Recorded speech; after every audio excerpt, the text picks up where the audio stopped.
N'ọzọ dị ka ibe ya,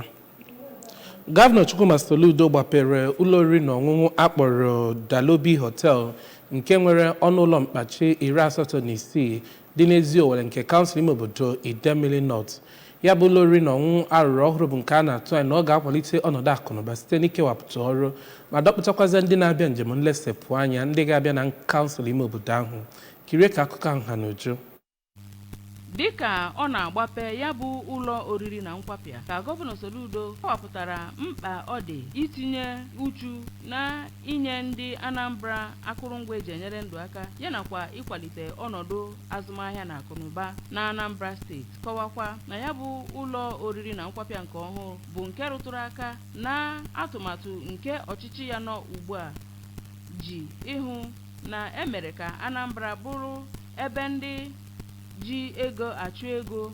ga-anọ wee nwee ohere ime ihe ejiri mara ha na-enweghị nsogbu ọbụla, bụrụkwa nke ga-eme ka enwee ọtụtụ ọrụ maka ndị ntorobịa.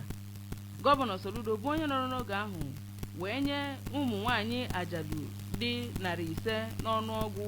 akụrụngwa eji enyere ndụ aka, kọwakwara na gọọmenti ya bụ nnọọ nke nwere nnukwu ọmịiko banyere ịhụ na ndụ na-agara ndị ogbenye siriri werere ma rụtụ aka na ya bụ atụmatụ ya bụ nke o gosipụtagoro n'ọtụtụ ihe ndị o mere na Anambra bụ ndị gụnyere ịgụ akwụkwọ n'efu, ụmụ nwaanyị dị ime ịdị na-eje antinatal ya na ịmụ nwa na-akwụghị ụgwọ ọbụla na ụlọ ọgwụ bụ nke gọọmenti na steeti a na ọtụtụ ihe ndị ọzọ gasị. Na nzaghachi ka onye managing director na chief executive officer nke ya bụ ụlọ oriri na nkwapịa bụ Chief Ike Nwobi toro nnọọ Gọvanọ Soludo maka nkwado ọ na-akwado ka ịhụ na a na-akwalite ọnọdụ azụmahịa na Anambra steeti ma kọwakwa mkpa ọ dị gọọmenti na ndị nnọrọ onwe ijikọ aka ọnụ